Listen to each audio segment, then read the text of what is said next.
This is Author Conversations, the Stenhouse Publishers podcast about our authors, their work, and topics in education. In Boy Writers, Ralph Fletcher argues that boys must be given more choice if we want to engage them as writers, and this begins by acknowledging the world which boys inhabit. In this podcast, Ralph discusses the sometimes surprising survey results he received from boys as part of his research for the book, and offers some suggestions to make writing workshop more equitable to boys. One of the things I talk about in the book was I asked kids, some of the boys, to talk about what's the best thing about writing in school, and they had all these wonderful things to say. And then I said, well, what's the hardest thing in school? And the first kid said, well, my hand hurts.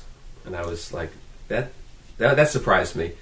But that was one of those frequent things that came up a lot, that the boys talked about the physical pain and difficulty of just gripping the pencil for a sustained period of time, and that surprised me. And that led to a whole chapter on handwriting.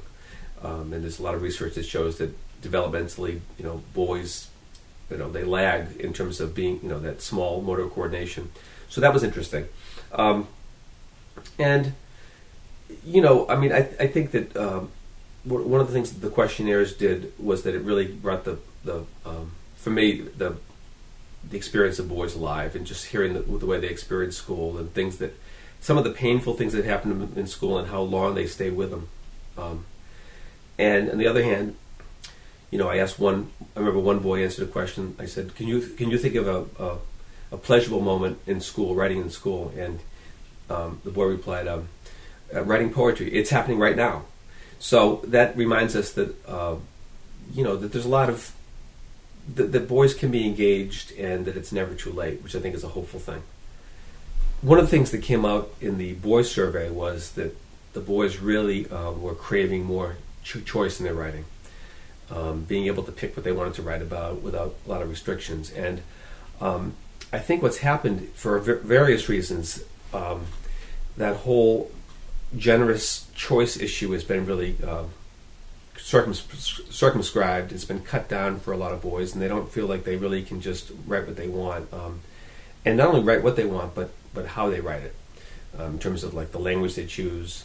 So that's one of the key things in the book, is to how can we give boys more choice and in what they write and how they write about it.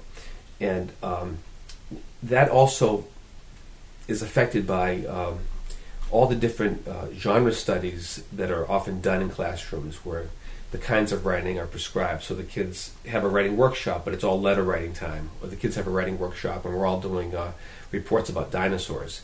So we have the trappings of a writing workshop, where the teacher does a mini lesson, the kids sit down, they write, and they confer, but the kids really aren't given that choice to write about. So one of the things that I argue in the book is that we need to try to look at the curriculum calendars, and in terms of the genres that are out there for boys, to try to include some of the genres that boys themselves might be really interested in, such as letting them write fantasy, letting them write fiction, letting them try their hand at sports writing, or even spoofs and parodies. That's one of the things that in the book we talked about, is how much boys really thrive in writing about and reading about humor. And there's no reason why that couldn't be a genre that boys could study and could write about.